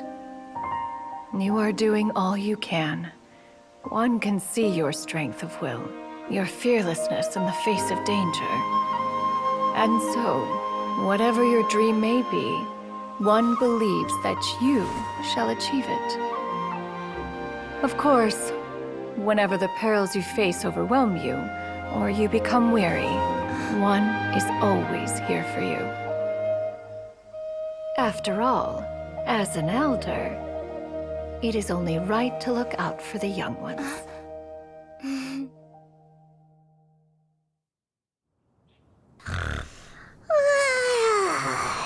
Grilled chicken drumsticks. Huh?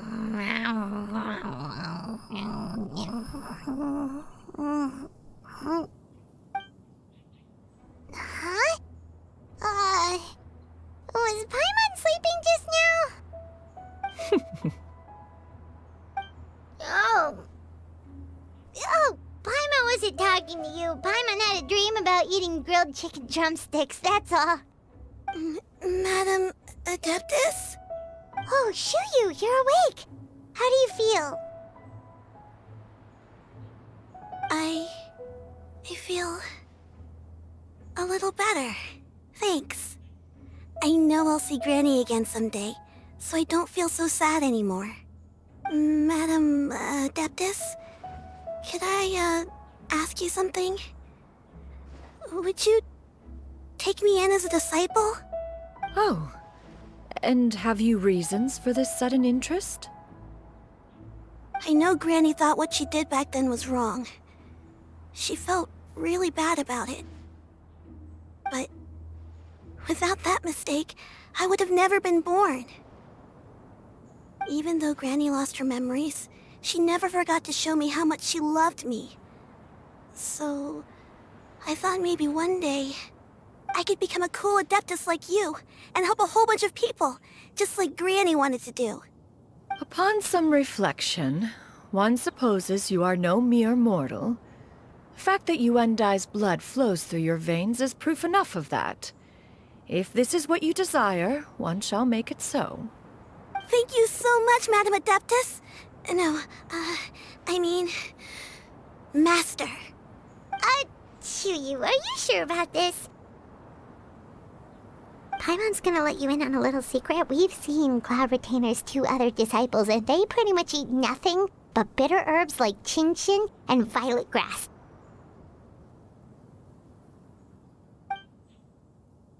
If you join them, you'll never enjoy Wanmin Restaurant's delicious cooking ever again. How utterly preposterous. One has never enforced such a rule. Every individual must find their own path to enlightenment. So long as one retains a pureness of spirit, one's dietary proclivities are quite irrelevant. Well, you say that, but Paimon's not seeing any tasty treats up here now, is she? Although Mount Outsong is rich in natural beauty, its location does preclude access to certain finer mortal comforts. That is precisely why one plans to relocate to Liyue Harbor. Shu Yu shall have the honor of becoming one's first disciple in the human world. Whoa, you're leaving Mount Outsong? One has never concerned oneself with the location of one's residence. From the very beginning, one has sought only solace and peace. Yet in the end, all of one's disciples ended up in Liyue Harbor. Ganyu, Shenhe, Yuandai, they all chose a life among the mortal world. One has reflected on this fact for many years now. One can only assume that it is due to some failing on one's part as an elder or master. A failing, perhaps, of recognizing what it was they truly wanted. One is most curious as to what aspect of Liyue Harbor could have enticed them to remain there. One could hardly offer an opinion on the matter, but perhaps some time in the harbor will prove instructive. Why are you all so silent? Paimon is, just a bit shocked, that's all. Does this mean we can grab a meal together in Liyue Harbor sometime? One has precious little time to squander. However, if one finds oneself otherwise unoccupied, one would not be opposed to the idea. One will be assuming the identity of a human while residing in Liyue Harbor. You should take care to avoid disclosing one's true identity. Don't worry, we'll help you keep it a secret. So, when can we expect to start seeing you in the city? Perhaps in 2 days' time. One has some matters to see to before one's departure. Preparation is the key to success, after all. One plans to put up various items from one's collection for sale. The earnings should provide for a comfortable living in Liyue Harbor. One has already picked out a handsome property near Chuhu Rock. 'Tis no small purchase, but what is mortal life if not one expense after another? Seems like you've really thought of everything. Then how about we meet up in Liyue Harbor in 2 days? A sensible plan. See you then. Oh, also, why don't you take this suspensus somnium mechanism as a souvenir? Anytime you should feel ill at ease in the future, you may try quieting your mind and sitting in meditation as you listen to its melodies. It might help you find a new perspective. Awesome! Thanks, Cloud Retainer! Hey, didn't we promise Xingqiu that we'd tell him what we found out? Should we make a trip to the Feiyun Commerce Guild? It's totally up to you.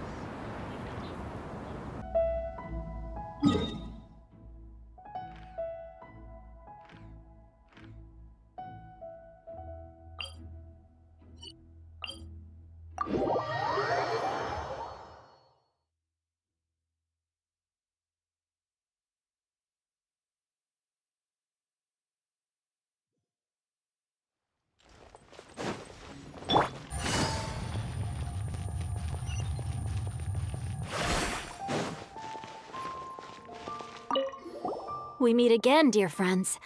How did everything go? Great! And it's all thanks to you! Ah, I see. So the stories didn't get it right after all. Even though she was a celebrated heroine, she had to bear a heavy burden that most could not hope to understand. Thank goodness for the help of that adeptus. At least she was able to recover what she had lost. Although I cannot claim to know exactly how their story will unfold from here, I trust the ending will be a happy one. Those united in a common purpose always find a way back to each other in the end. Thank you for helping me fill in the gaps. And don't worry, I'll keep this all to myself. It's not my story to tell, after all.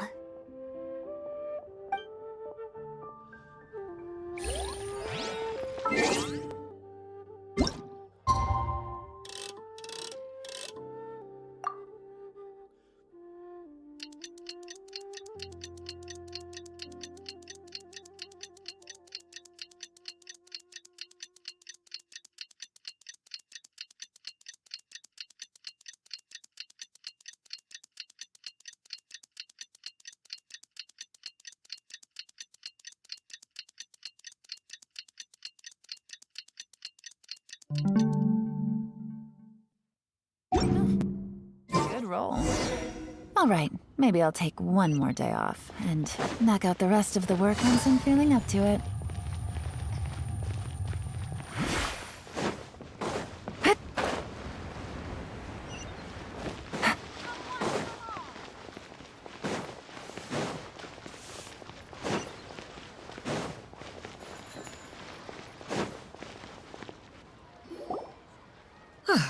Your concerns are excessive and unfounded.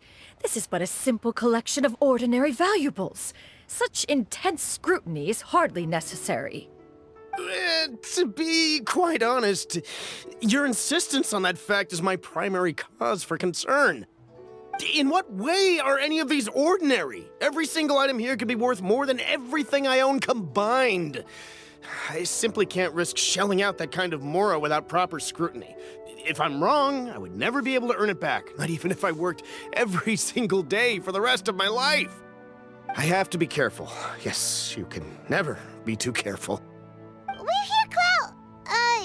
Miss Xianyun, what are you guys arguing about? Ah, perfect timing. This ignoramus is questioning the authenticity of my wares. I'll have you know, these items have remained untouched in my personal collection for several hundred years. To question their legitimacy is pure folly. Several hundred years? Indeed. They're family heirlooms, you see, passed down over many generations, as families are wont to do. Yep, they've definitely been around a while. We can vouch for her on that one. Hear that? Had I not found myself in need of Mora, I would scarcely have had the heart to part with them. Indeed, you should consider it an honor to even have the opportunity to behold them with your own eyes. Doubt their authenticity any further, and I may just decide to take them to another buyer. Whoa! Please don't go! I apologize for any insult, miss. You see, I know full well that I lack the knowledge to judge the true worth of these items. If you could wait but a moment, I've hired an expert to appraise them for me. He should be here shortly. An expert, you say? Very well. I will wait for a little while longer, then. Traveler, Paimon, this is my new residence. If you have cause to seek my company in the future, this is where you can find me. Master! Oh, it's you two again. Hello. Xianyun! You got a new outfit! It looks great on you. Mm-hmm. Master made it for me. I like it too. Huh? You know how to make clothes? Do I know how to make clothes? With the support of the proper mechanism, sewing is hardly a challenge. Master, I brought in most of my stuff. There's a few boxes left, but they're kind of heavy, so I just left them outside. Fret not. I shall help you move them into your room. Actually, I should probably sort through my stuff a bit first. Everything's kind of messy right now, so maybe you could, not look yet, Master? Yeah, that'd be great. It appears my young apprentice has her own fair share of secrets. No matter. Do what you must, child. Now, this expert you mentioned, when can we expect their arrival? Soon. Ah, there he is! Here, allow me to make some introductions. This is Mr. Zhongli, a well-respected consultant at Wangshang Funeral Parlor and an expert in all manner of valuables and antiques. Mr. Zhongli, this is Miss Xianyun. She's the one who's looking to sell the collection of valuables I mentioned earlier. Huh.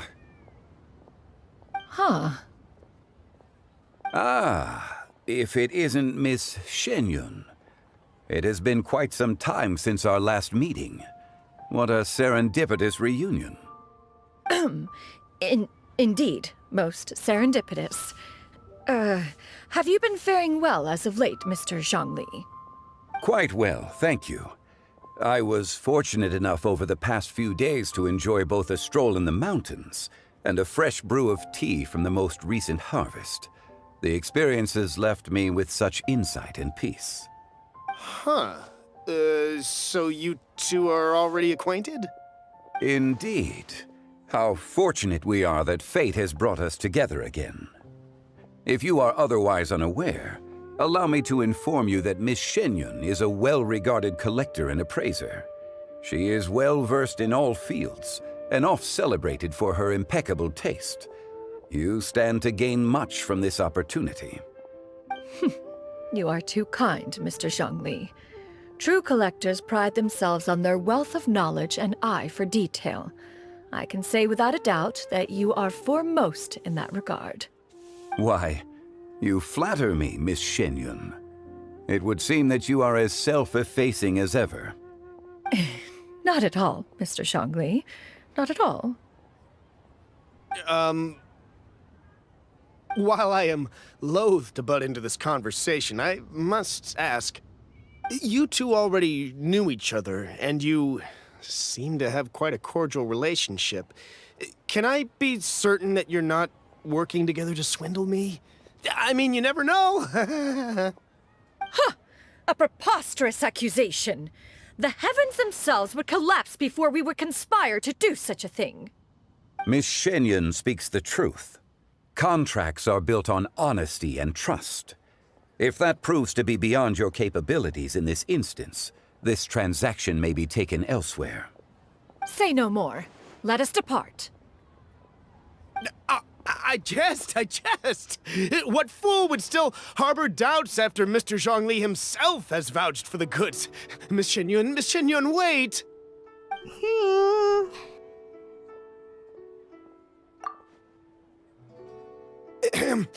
I deeply apologize for doubting you. So, Mr. Zhongli, could you please give me a final verdict on the value of these items? There is no cause for concern. They are indeed rare and precious valuables. Take this mechanism, for instance. Though one may not immediately perceive its purpose, its structure and appearance are exquisite enough to merit it a place in any fine home. The same can be said for this one here. Few could hope to possess an item that so perfectly blends mechanical wonder with geometric grace. I am sure you have heard from your travels that the study of mechanisms is among the most wondrous arts in this world. With that in mind, I earnestly recommend procuring every last item in this collection. All right. Since I hired you as my consultant, Mr. Zhongli, I shall, of course, trust your good opinion. Then, in that case, Miss Xianyun, I'll take the lot. However, since the final sum is quite large, how about we start with an initial deposit through the Northland Bank? The Northland Bank? Huh. Oh, you refer to the fiduciary house. Oh, very well. I fear people only use the term bank nowadays. In that case, I'll be off for now. I'll return to collect the goods once you've received the funds.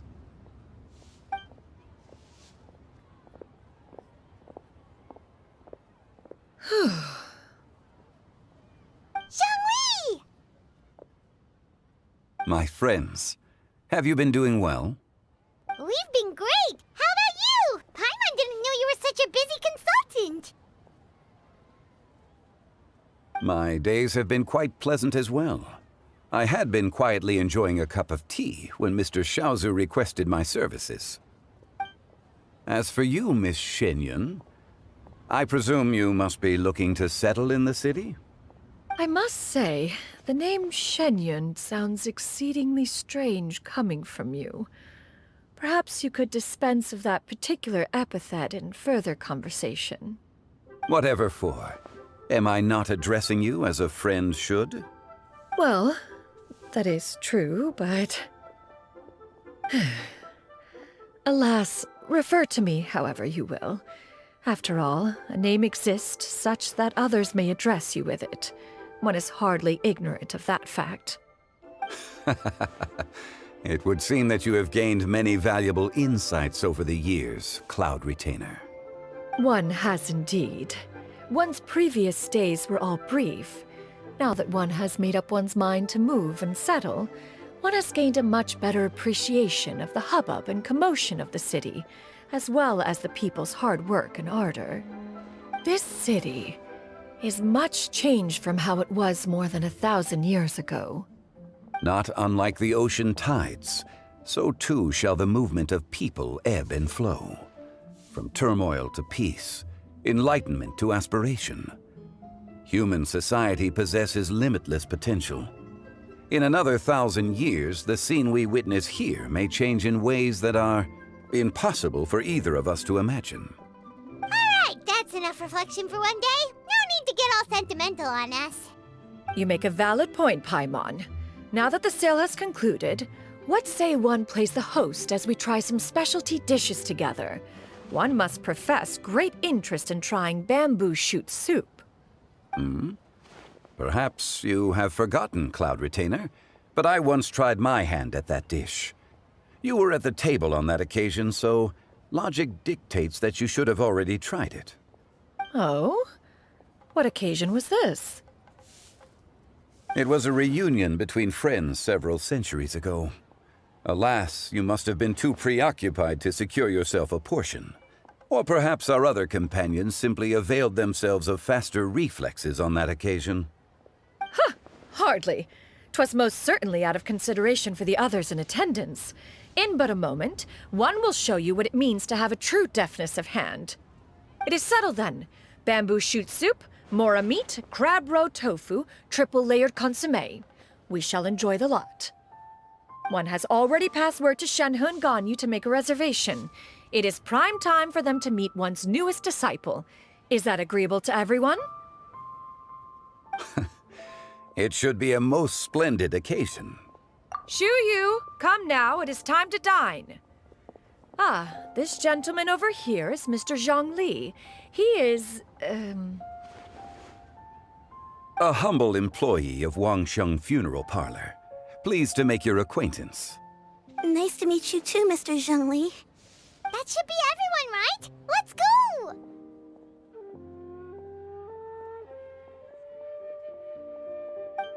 Sounds good.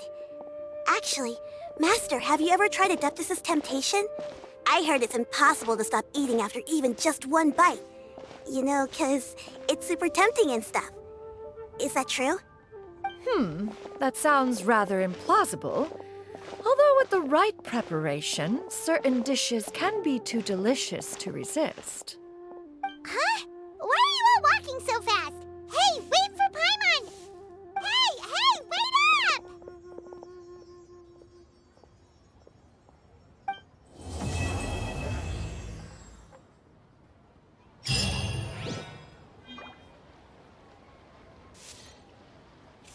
Hey there. Don't be shy. Come inside.